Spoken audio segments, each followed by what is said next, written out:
여러분 혹시 서커스 찰리라는 게임을 아십니까? 1984년도에 출시된 게임인데요. 1998년도에 재출시되었습니다. 그냥 어쩌면 여러분들 중에는 그냥 서커스라는 이름으로 알고 계실 수도 있고요. 이름은 몰라도 게임 화면을 보면 기억나시는 분도 있을 겁니다. 광대 복장을 입은 주인공이 무대에서 각종 서커스를 도전하는 게임이죠. 뭐 예를 들어 주인공이 사자 등에 타서 이렇게 앞으로 가면서요. 이렇게 불기둥이 이렇게 자꾸 나에게 다가옵니다. 내가 가니까요. 그러면 사자 등 위에서 점프를 해서 그 불기둥을 통과해서 계속 불기둥을 만나게 되니까 계속 통과해서 이렇게 가는 게임. 그 다음에 뭐 그걸 깨면 그 다음에는 이제 큰 공 위에 이렇게 올라가서 공을 타고 가다가 다음 공이 오면 그 다음 공으로 점프 뛰어서 넘어가고 또 그 다음 공으로 점프 뛰어서 넘어가고 이렇게 하기도 하고요. 혹은 높은 외줄 위에서 외줄을 타고 가는데요. 그 외줄에 원숭이들이 이렇게 다가옵니다. 어떤 원숭이는 천천히 오고 어떤 원숭이는 빨리 오면 그걸 점프 뛰어서 넘기도 하고요. 말을 타고 이렇게 가면서 이렇게 장애물을 이렇게 넘어가기도 하죠. 갑자기 이 이야기를 왜 하냐면요. 이 오락실에도 있고 뭐 혹은 옛날에 이런 게임 조종하는 게임기에도 있었는데요. 컴퓨터에도 있고요. 이 게임의 주인공에게 목적이 있다는 것 여러분 알고 계셨습니까? 이 친구가 이렇게 서커스 쇼를 계속하는 목적이 있다는 거예요. 사실 저도 잘 몰랐어요. 저도 어렸을 때 이 게임을 할 때에는 그냥 막 열심히 깨기만 했지. 막 어떻게든 막 이거 깨야지. 불기둥에 닿지 않아야지. 공에서 떨어지지 말아야지. 이러면서 게임만 깼지. 목적은 전혀 몰랐어요. 사실 관심도 없었고요. 근데 가만히 생각해 보면 이게 이 사람이 목적 없이 그냥 서커스만 주구장하는 사람이라면 서커스 중독된 사람이겠죠. 왜 이렇게 서커스 각종 쇼를 도전하는 걸까요? 목적이 있다는 겁니다. 이 사람의 목적은요. 모든 쇼를 다 성공적으로 맞춰서 그러니까 게임으로 따지면 모든 게임을 다 깨가지고 마지막에 성공을 해서 이 서커스 단장의 딸과 결혼을 하는 것이에요. 이 서커스 단장의 딸과 결혼을 하는 것. 그래서 목숨을 걸고 이 온갖 쇼를 혼자서 다 하는 거거든요. 원래 여러분 서커스 보시면 아시겠지만 다 다르잖아요. 그죠? 줄타기 하는 사람 다르고 동물 다루는 사람 다르고 불 던지는 사람 다르고 서로 다 다르거든요. 특기가. 근데 이 사람은 혼자 다 해요. 불이든 물이든 뭐 동물이든 뭐든 혼자 다 해요. 왜? 그 목적이 뭐라고요? 이 모든 쇼를 성공적으로 맞춰서 이 서커스 단장의 딸과 결혼해내는 거. 알고 보니 사랑꾼이었죠.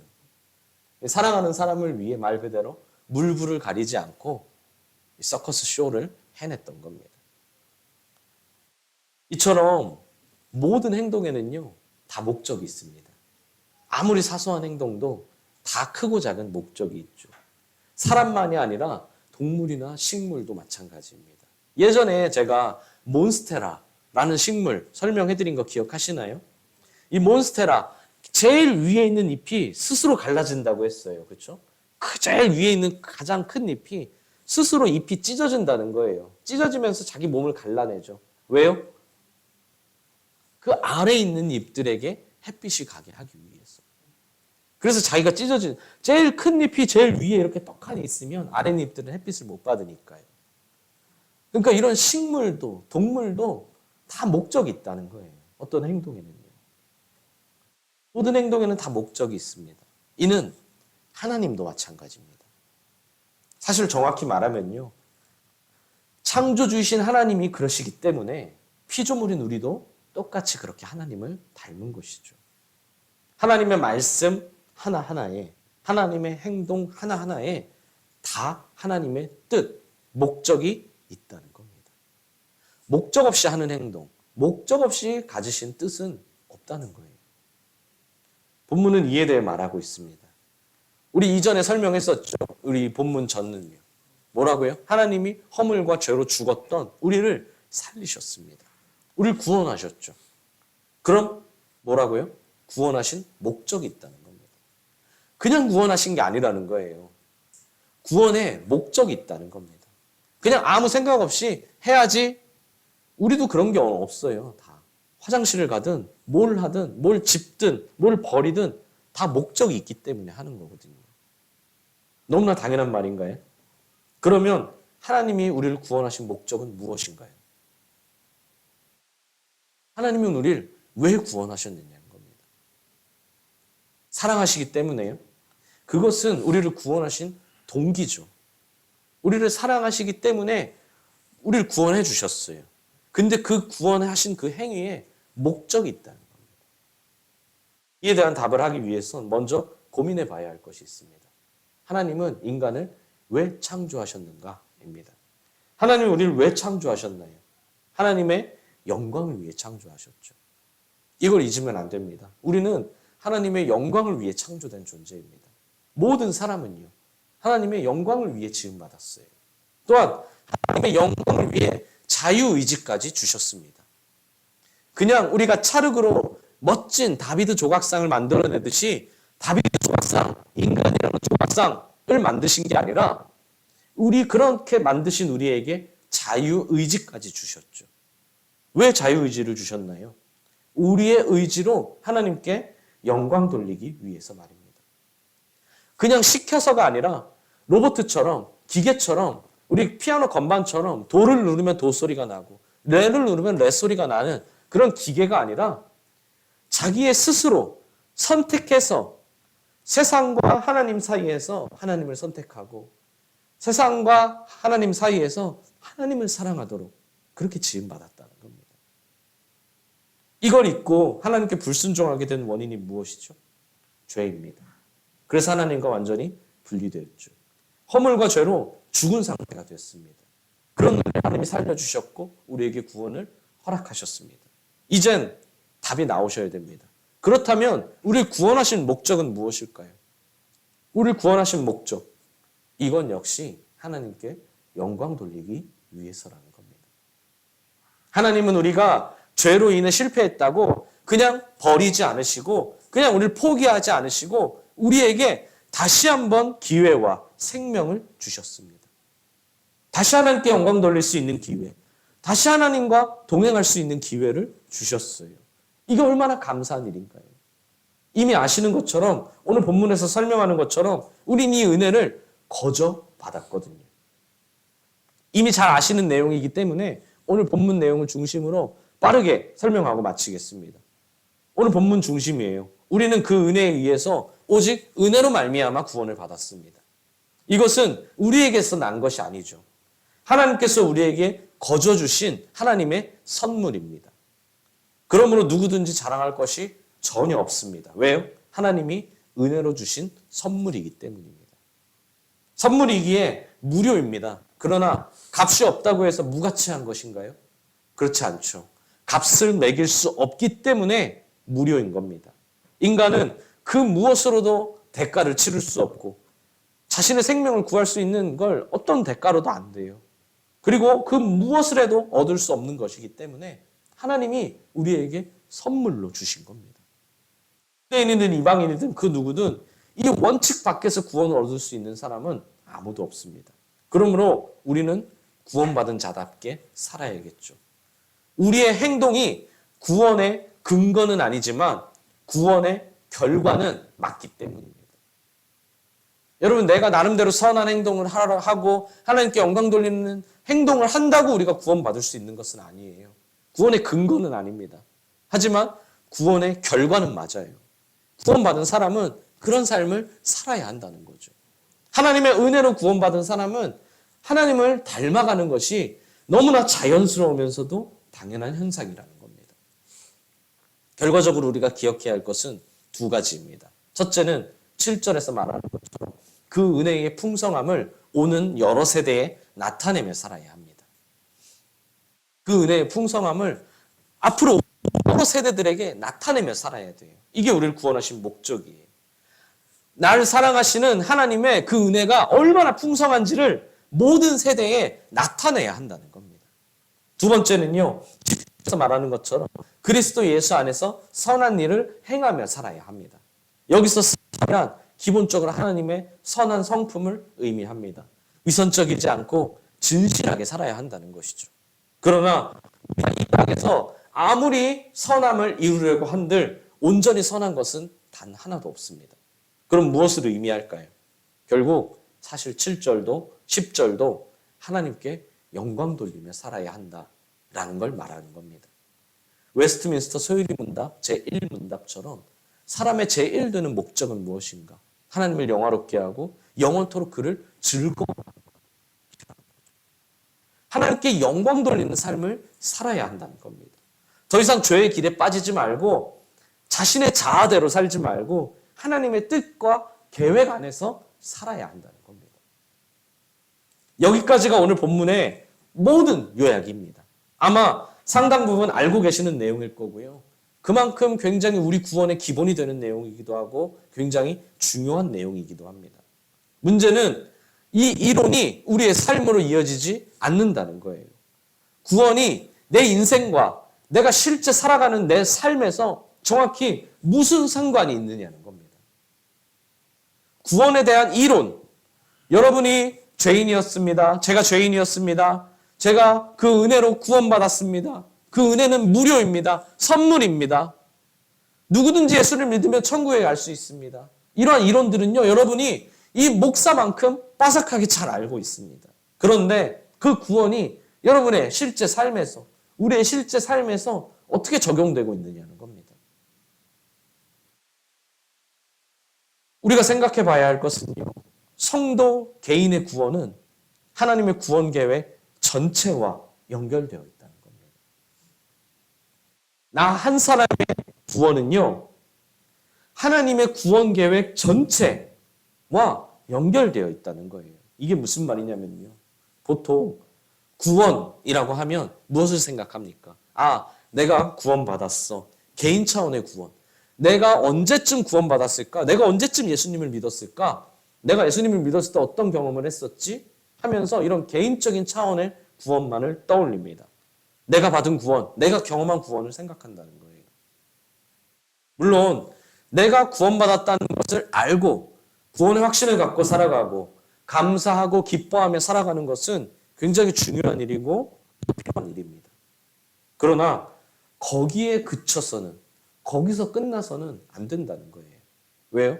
내가 받은 내 구원은요, 하나님의 구원 계획 전체와 연결되어 있으니까요. 내가 받은 구원, 내가 가진 구원의 확신이 나 한 사람으로 끝나서는 안 된다는 겁니다. 말씀드린 것처럼 내가 받은 이 구원, 나만의 구원, 내가 가진 나만의 구원의 확신이 하나님의 전체 계획이랑 연결되어 있으니까요. 아브라함을 생각해 보십시오. 아브라함은 하나님께 약속받았습니다. 무엇을 약속받았죠? 수많은 자손, 너의 자손이 하늘의 별처럼 바닷가의 모래처럼 자손이 많을 거야. 또 무엇을 약속받았죠? 가나안 땅을 유업으로 받을 것이라고 약속받았습니다. 그러나 그는 평생 죽을 때까지요, 자기 발 하나 붙일 땅 하나, 가나안 땅 하나 얻지 못했습니다. 또한 어떻습니까? 100세가 돼서야 그때 아들을 처음으로 얻었죠. 여러분, 100살의 아들을 처음 얻었는데 대체 언제 하늘의 별처럼 같은 바다의 모래 같은 자손은 도대체 언제 얻을 수 있습니까? 가나안 땅 전체를 다 주시겠다고 하셨는데 그는 자신의 몸 누일 곳도 없었어요. 가나안 땅에, 가나안에 자신의 소유 땅이 없었다는 거예요. 죽을 때까지. 가나안 땅을 언제 차지하게 됩니까? 무려 400년이 지나서 차지하게 됩니다. 40년이 아니라 400년이요. 아브라함이 늙은 상태에서, 나이가 있는 상태에서 40년도 살까 말까인데 400년이 지나서 그의 후손들이 가나안을 차지하게 되죠. 아브라함은 실망하지 않았습니다. 어떤 고난과 역경을 만나도 하나님의 약속이 더딘 것 같고 하나님의 약속이 이루어지지 않는 것처럼 보여도요, 묵묵히 참고 이겨냈습니다. 왜냐하면요, 아브라함은 자신이 하나님께 받은 그 약속, 하나님께 부름받은 것, 하나님이 주시겠다 하신 그 유업을 자기 개인 차원에서만 생각하지 않았기 때문입니다. 본문 7절에서 말씀하는 것처럼 아브라함은요, 이 하나님의 약속, 하나님의 유업, 하나님의 말씀을 오는 여러 세대를 생각했어요.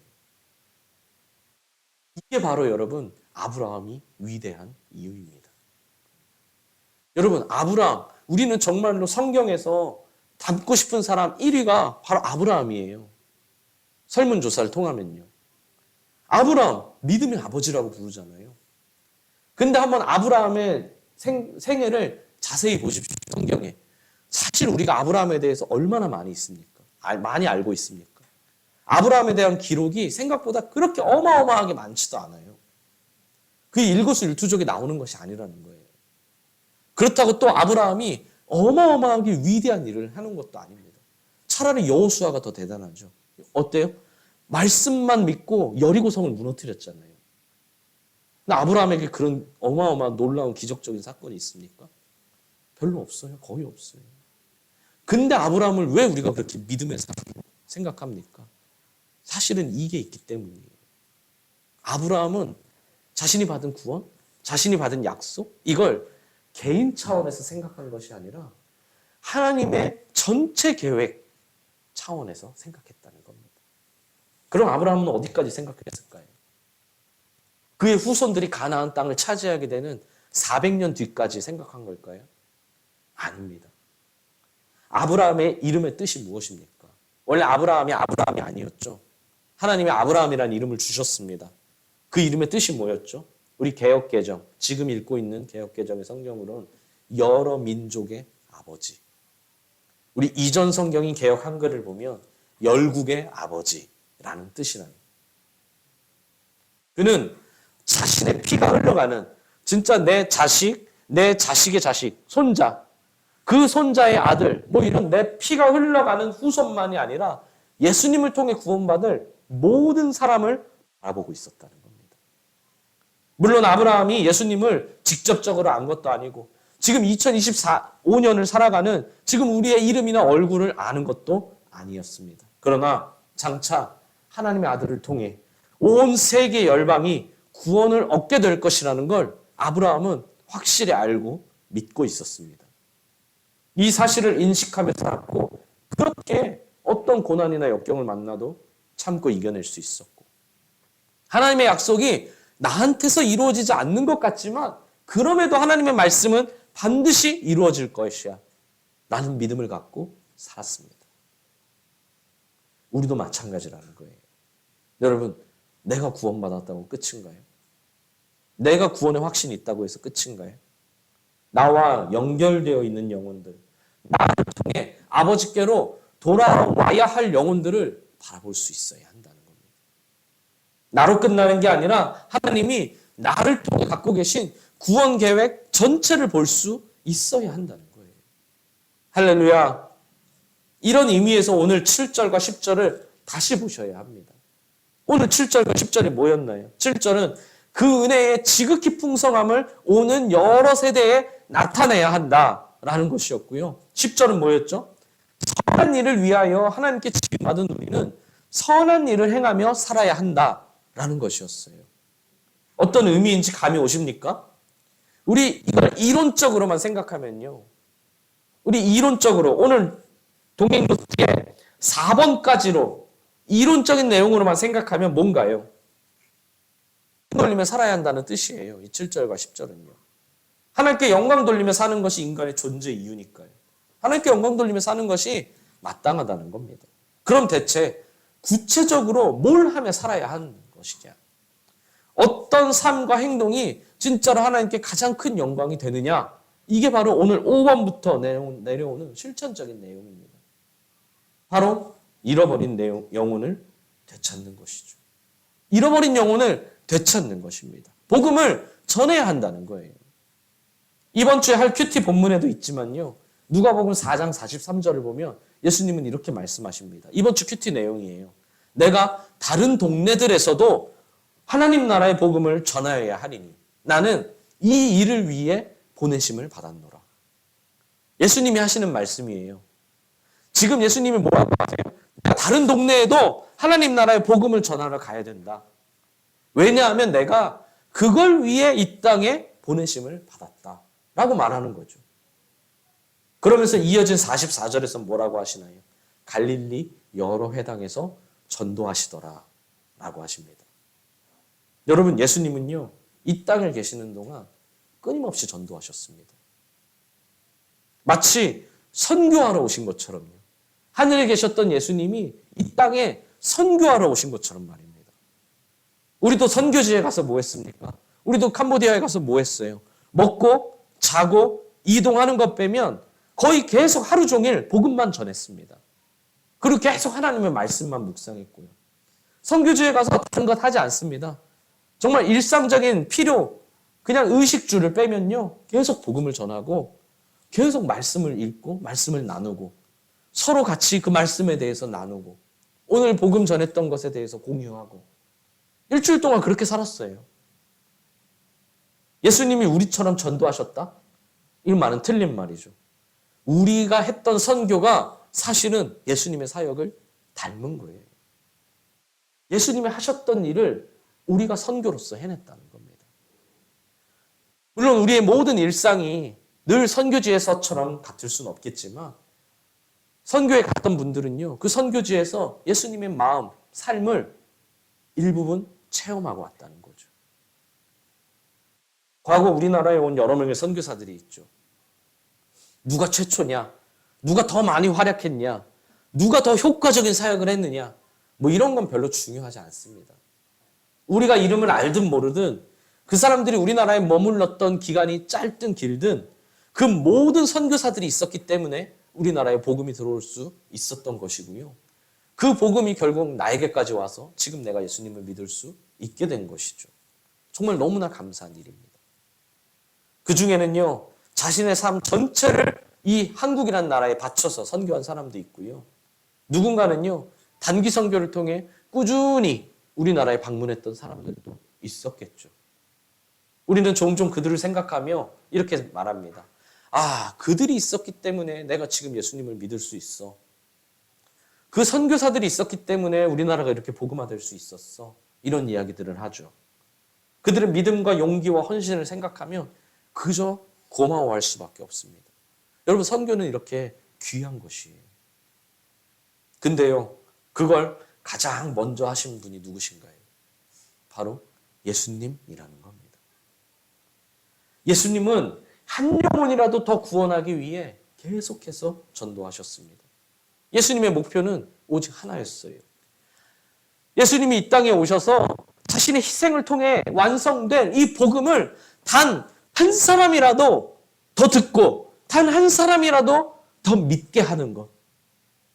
그것이 예수님이 이 땅에서 하신 일이고 그걸 위해 모든 것을 참으신 거예요. 누가 예수님에게 침을 뱉어도 이 목적 하나 때문에 참으셨고요. 돌을 던져도 말로 정말 말도 못할 상처를 줘도 모든 걸 참으신 이유 단 이 목적 하나 때문이었습니다. 단 한 사람이라도 더 듣고 더 믿기를 원해서 말이죠. 선교지에서 그렇지 않습니까? 100명이 넘는 아이들이 150명 넘는 아이들이 옵니다. 사실 우리는 외모로 구별하기 힘들어요. 동양인이 서양인을 외모로 구별하기 힘들고 서양인이 동양인을 외모로 구별하기 힘든 것처럼 우리도 그 캄보디아 아이들을요. 그냥 멀리서 이렇게 볼 때는요. 사실 다 비슷비슷하게 생겼어요. 옷차림도 비슷비슷하고요. 그나마 옷 색깔이 다르니까 처음엔 옷 색깔로 구분하는 겁니다. 근데 거기서 갖는 마음이 뭐예요? 단 한 명이라도 더 좀 찬양했으면 좋겠다. 단 한 명이라도 좀 말씀을 잘 들었으면 좋겠다. 단 한 명, 이 시간에 예수님을 믿으실 사람이 있습니까? 단 한 명이라도 더 손들었으면 좋겠다. 그 마음뿐이거든요. 한때 그걸 아는 사람이 그래? 뭐 이런 유행어가 있었어요. 예수님이 우리를 위해 이 땅에서 계속 전도하셨다는 걸 안다면 단 한 영혼이라도 더 구원하기 위해 잠도 줄이시고 먹는 것도 줄이시고 참으시면서 말씀을 전하시고 하셨다. 계속 쉬지 않고 구원을 복음을 전하셨다면, 이걸 안다면 여러분, 우리가 어떻게 전도하지 않을 수 있겠습니까? 우리가 어떻게 내 체면 세우면서 그냥 자리에, 따뜻한 자리에 앉아서 가만히 있을 수 있겠냐는 거예요. 우리 구원이 오직 은혜로 의한 것임을 안다며 99.9%가 아니라 100% 전적으로 하나님의 은혜라는 것을, 하나님의 선물이라는 것을 안다면, 내 행위로는, 내 성품으로는, 그 어떤 것으로는 눈꼽만큼도 구원받을 자격이 없다는 걸 안다면 대체 어떻게 해? 내가 구원받았으니 됐지. 내가 구원의 확신이 있으니까 됐지. 나는 안도감을 갖고 가만히 있을 수 있겠습니까? 사랑하는 수원동행교회 성도 여러분, 왜 전도해야 합니까? 왜 전도해야 한다고 생각하시나요? 우리 교회가 부흥하기 위해서요?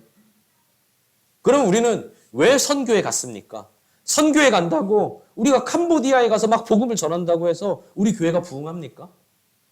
여러분, 우리 교회에 선교 전후가 달라진 것 하나도 없어요. 똑같아요. 아니면 선교와 우리 교회 부흥은 상관이 없기 때문에 굳이 선교는 의미 없는 일이라고 생각하십니까? 다시 한번 묻겠습니다.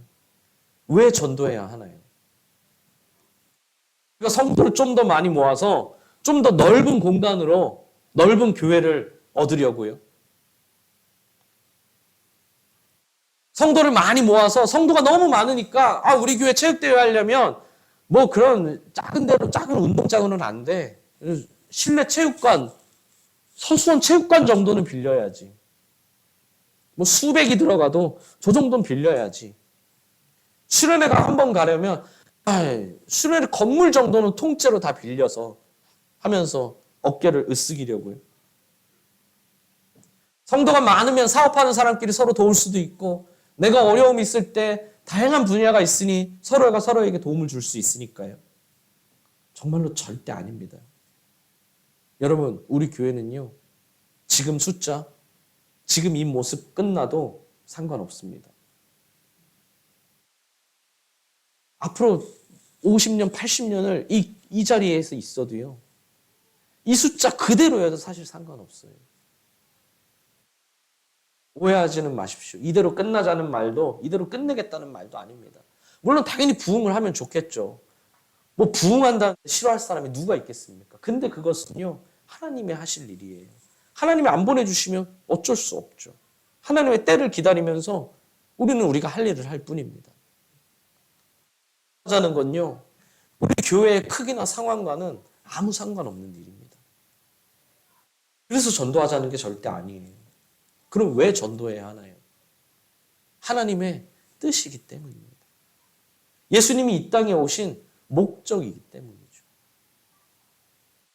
모든 행동에는 다 목적이 있다고 했습니다. 하나님이 우리를 구원하신 목적이 있죠. 그게 뭐라고요? 단 한 영혼이라도 더 구원받기를 원하신다는 겁니다. 나를 통해 계획하신 뜻이 있다는 거예요. 나를 통해 예비하신 영혼을 내가 하나님 나라로 줘야 한다는 겁니다. 그게 하나님의 목적이니까요. 왜 전도해야 하나요? 이젠 답하실 수 있어야 돼요. 왜 전도해야 하나요? 단 한 사람이라도 더 구원받기 위해서입니다. 왜 선교해야 되나요?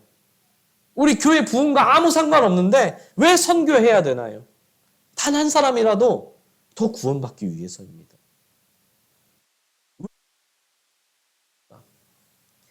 왜 내가 세상에서 피땀 흘려 내가 모욕을 들으면서까지도 참으면서 번 돈을 왜 헌금하십니까? 단 한 영혼이라도 더 구원하기 위해서입니다. 여러분, 왜 우리가 필요중심적 소그룹을 하고 왜 우리가 동행 예배를 합니까? 단 한 영혼이라도 더 구원하기 위해서예요. 이걸 꼭 명심하시길 바랍니다. 하나님이 우리를 구원하신 목적을 잊으면, 예수님이 이 땅에 오실 목적을 잊으면 도대체 무엇으로 영광을 돌리실 겁니까? 예수님은 이 땅에 단 한 사람이라도 더 구원받기 위해 오셨는데 나는 그냥 많은 헌금 드렸다고 하나님 영광 받으셨죠? 나는 내가 그냥 예배 출석 잘했다고 하나님 영광 받으셨죠? 맞을 수는 있는데요. 그 목적과 빗나가면 다르면 하나님의 마음이 속 시원하시겠습니까? 물론 꼭 전도만 있는 것은 아닙니다. 이웃에게 하나님의 사랑을 전하며 그들의 필요를 채워주고 돕는 것도 필요하죠. 주 안에서 우리가 예수님의 이름으로 행복하게 교제하고 살아가는 것도 필요한 일입니다. 근데요, 아니 이거는 나름대로 잘하고 계시잖아요. 그렇죠? 나름대로 여러분 직장에서든 집 주변에서든 여러분 삶에서든 도움이 필요한 사람 있으시면 도와주시잖아요. 누가 어려운 일이 생겼다고 하면은 내가 내 능력으로 도와주기도 하고요. 내가 도움을 주기도 하고요. 하나님 안에서 우리 교회 정말 행복하게 잘 교제하면서 잘 살고 있지 않습니까? 그렇죠? 이건 사실 잘하고 있어요. 뭐가 안 됩니까? 예수님 뭐라고 하셨다고요? 우리 이번 주 큐티 내용에 있어요. 내가 다른 동네에서도 복음을 전해야 하리니 나는 이 일을 위해 보내심을 받았다. 예수님은 복음을 전하기 위해 단 한 사람이라도 그 생명이라도 더 구하기 위해 이 땅에 보내심을 받았는데 우리가 전도하지 않으면 완전 속빈 강정이 되어버릴 수 있다는 겁니다. 전도는 목사의 업무가 아닙니다. 전도는 목사의 일이 아니에요. 전도는 여러분의 선택 과목이 아닙니다. 전도는 선택도 아니고 은사도 아닙니다. 구원받은 사람이라면 마땅히 행해야 할 의무입니다. 부디 이것을 알고 예수님의 마음으로 전하는 우리 모두가 되시기를 간절히 소망합니다.